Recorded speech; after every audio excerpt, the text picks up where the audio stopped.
Hey, hey, part three, infusion day. So, as promised, I'm going to give a story. Um,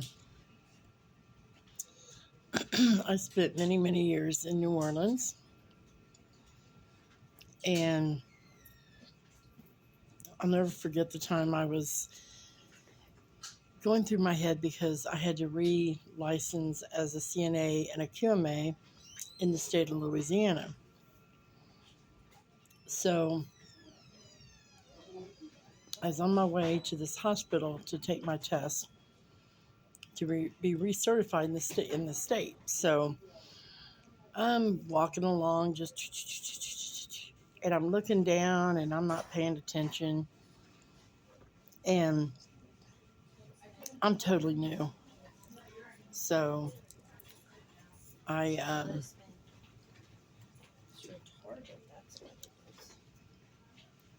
sorry there's people.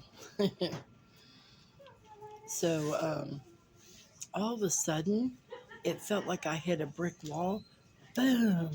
And I go flying backwards. And I land on my butt and I'm like, holy smack, what happened? Well, I look up and I see what seemed like endless men, and they had these rippling muscles, and they were huge. And I was like, I've died and gone to heaven. I just know I have. Well, it turns out they had stayed at the hotel and was coming out. I don't know if they were going to their game or if they had already, done their ball game and was going home. But it was the 49ers. They just apologized profusely. Ma'am, I'm so sorry. Let me help you up. Well, of course, I'm just like, oh, it's okay. No harm done. And I'm drooling on myself. I'm like, nah, nah, nah, nah. And so I got up and they're like, is there anything we can do for you? And I'm like, no. I was starstruck. And so then I left and I went on to my appointment. And um, the test was a lot different than Indiana, but I passed it and was able to do the work I'd always done. And and then I went to work for A&P, Atlantic Pacific Tea Company. Went to all that trouble for nothing. um, I worked in the butcher shop with these with this men that were like Cajuns, and one of them said, "You ate bacon over by your house?"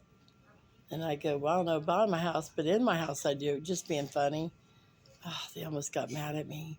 They're like, "Are you making fun of us?" And I'm like, "Oh, no, no, no, no." I said, "I thought you were just making a joke. That's how we talk, you know." Oh, boy. So I was like, "Oh, no, I've done it now." So I apologized, and they tried everything.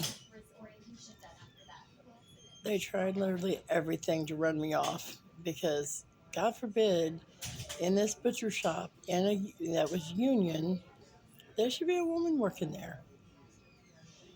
So I had to work twice as long, twice as hard, take twice the bullion. But after 2 or 3 months of that, they realized I wasn't going anywhere. I was a hard worker. And we actually all became buddies. And they were talking about how their wives couldn't make salmon patties. I said, "Oh, my mother taught me to make those." Now, I'm not real fond of salmon patties. And I'm like, "My mother taught me to make those." I said, when Mardi Gras said, "Won't y'all come by my apartment on your way out?" And I always give everybody keys and then they could come and go, use the restroom, whatever. And I said, I'll make y'all some salmon patties to eat. Well, I got up at the crack of dawn and started drinking. So by the time they showed up, like 11, 12 o'clock, um, I was pretty snookered. So, but I made the salmon patties. They ate them, and I'd always bragged about how good I was at this. And I see them kind of looking at me, and I'm like, "What?" And I go, "I thought you said you put onions in your salmon patties." And that's when I looked over. The onion was still sitting on the countertop. I hadn't put it in. They're like, "These are okay, but you have to have onion in salmon patty." So then I was like, "Holy crap!" The first time I brag, and look what I do. So I said, "Well, you know what? Let me sober up. I'll make you another batch in a day or two and bring them to work. Y'all love them." I said, "No, I'm sorry. I kind of got ahead of myself drinking." And so they said they were much better the second time around. They said, "We'll forgive you because you were pretty snookered." I don't drink now, but back in the day I did. And You need anything? I'm good, thank you. And so, yeah, I learned my lesson. I don't cook. Well, I don't, like I said, I don't drink, but in the days when I drank after that incident, I did not cook. Um, you want something special, it's got to be done when I am not on the clock to party. So, yeah, I love New Orleans. I could sit in my apartment and I was on the second level and I had a balcony. And then my buddy was on the second and third level, and we just had to hop my railing to my balcony and we could go into his house. And so my boyfriend and I would go over and hang out with him and whatnot. But you could just sit in my apartment and hear the boats go down the Mississippi River, and they would play Calliope, and then you could hear the street people playing their music and tapping. They would put little beer caps on the bottom of their shoes and tap. Um, we had mimes. Um, just a great place to be. So, anyway,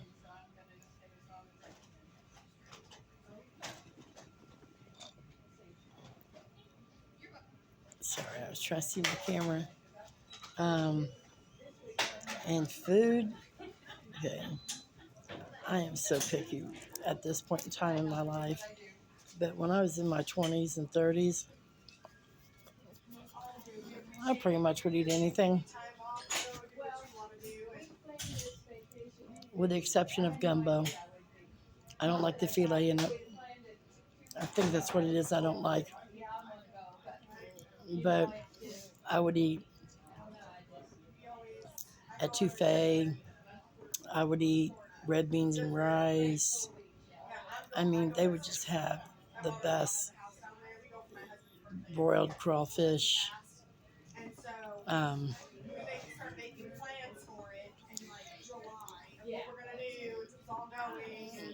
and the traditions. They had such wonderful traditions. Oh, this is funny. One time they had the Mardi Gras parades, and I was wearing this big flowing tie-dyed skirt. So I'm standing there, and I'm just standing on the, like I had stepped down off of the sidewalk onto the edge of the road, and I'm standing there. And so as the parade's going past, they're taking these cups. They're about, I don't know, yay tall, 12 to 16 ounces, and they're round, and they would have the name of the Mardi Gras float, or like Bacchus or whatever. Now, mind you, they're probably a penny a piece if you had to buy them. Okay. So they throw this, it rolls up under my skirt. All of a sudden, my skirt in both directions goes up on the front, up on the back. And I'm like, holy shit, Batman, what's going on? And I look down, and there's a guy in front of me and a guy behind me, and they're up under my skirt trying to steal this cup. I politely reached down, snatched it out of the guy's hand that was behind me, and I said, listen, if it's between my legs, it belongs to me. And they both looked at me, and I don't think they knew what to say, so they didn't say anything. They just kept their mouth shut. Um, so for years, I treasured that cup. I'm like, yeah, I had to pull rank to get this thing. And, so later I ran into them, and they just kind of look at me, and I'm like, you boys should be ashamed. I said, now, how would that have looked if my boyfriend had come along about the time y'all were dipping up under my skirt? So, yeah, they kind of laughed, and they're like, well, you got the cup. That's all that matters. Yeah. So, but yeah, there was just so many wonderful things about New Orleans. And living in the French Quarter, it was so exciting.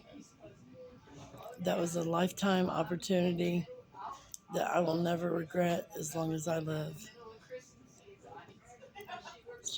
It's amazing.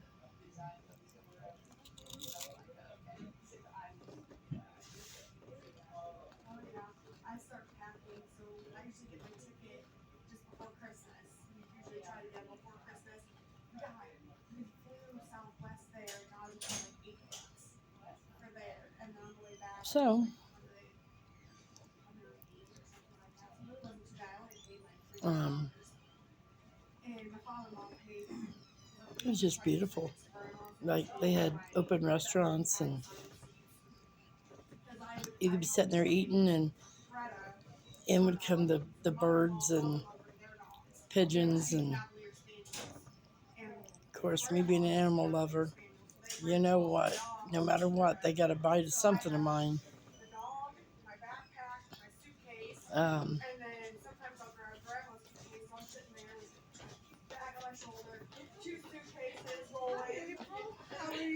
Good. How you doing?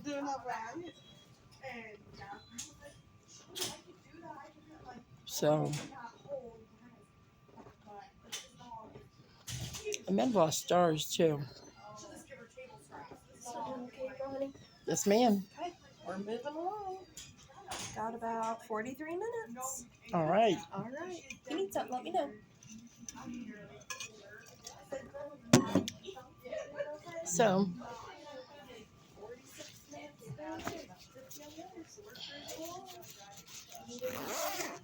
um, I don't know really what I'm allowed to say. So, what I'll probably do is just,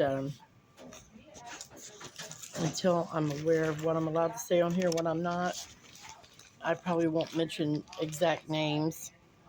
If somebody's really wanting to know, they can always, message me privately, and I'll be glad to tell them who I'm talking about. Okay, now I know I had a piece of cheese in my purse. I'm just not really wanting crackers. I just don't do a whole lot of crackers. Um, I've lost the cheese. Oh no. Huh.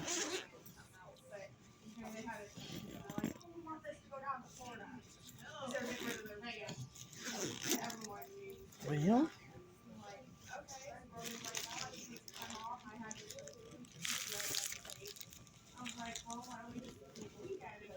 there's the cheese. Like this purse, I bought it for vacation because it has pockets, side stuff, back pockets. Then it has a million pockets inside. Okay. So I bought it because traveling, you want to keep the things you use a lot, you know, um, in case I needed a pen or my earplugs for something. And, like just the basic necessities. Believe me, I had this purse packed. Um, my little snacks, that sort of thing. Because when I went on vacation this last summer, I was on Mounjaro then. I started Mounjaro um, the 1st of March, 2023. Before that, I was on Ozempic from about June, I'm thinking, to the end of December. Um, it didn't fare well with me. It really made my stomach hurt. So, um,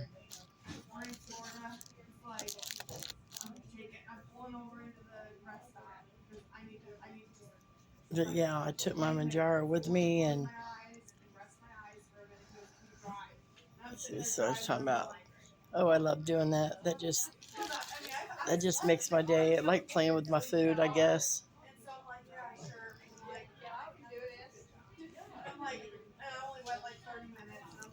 This is a lifesaver.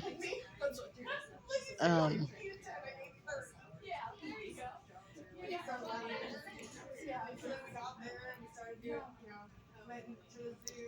but yeah, so I had a great time in New Orleans. I met a lady that was a star that had a place down there. She had on a wig, and she come in to get some cold cuts and stuff, and she goes, "You know who I am, right?" I'm like, "Yeah." "Well, you didn't bust me out." And I said, "Well, I figured you wanted people to know, you tell them." And so she thanked me for that.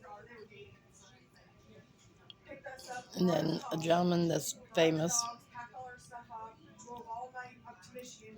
I got to, my friend was his wife's maid of honor.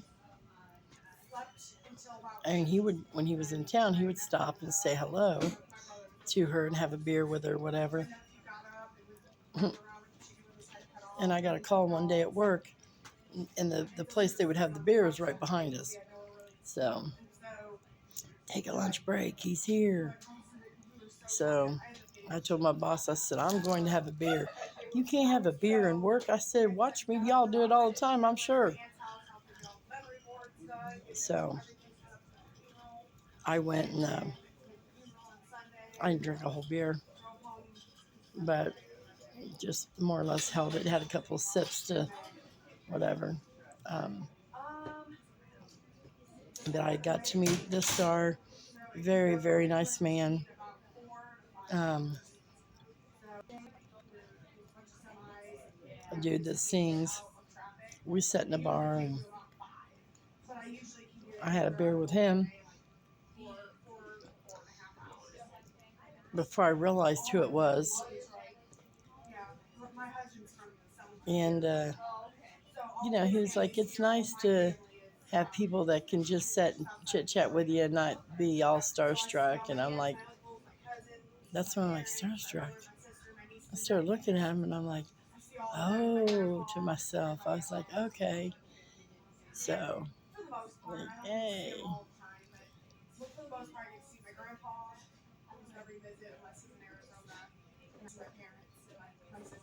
So,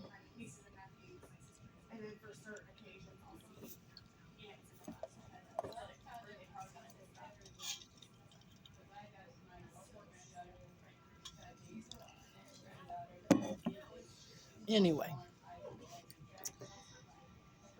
So, I mean, if there's anything I can do to help people with their Mounjaro journey, um, or if they're, worried about starting an infusion, I'm always here. Just please send me a message. I will respond within 24 hours, or at least I'll try.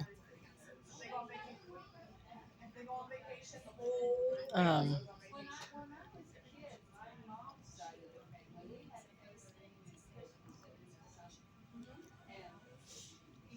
it's hard being new to the Mounjaro, Wegovy, any of that stuff, and then having to fight with people, and then I don't know.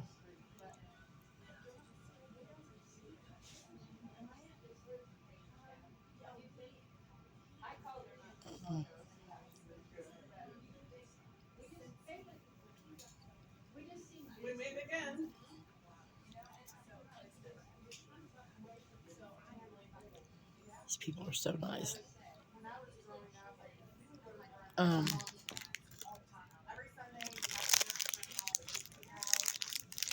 I can tell it's hitting my system. I'm starting to slow down. I hate that feeling. My husband said, "You think you'll feel like helping me mow the yard?" I'm like, I will do my very best, but I'm really tired after this. He's like, "Well, if you can't, you can't. I'll just do it all." I'm like, "Well,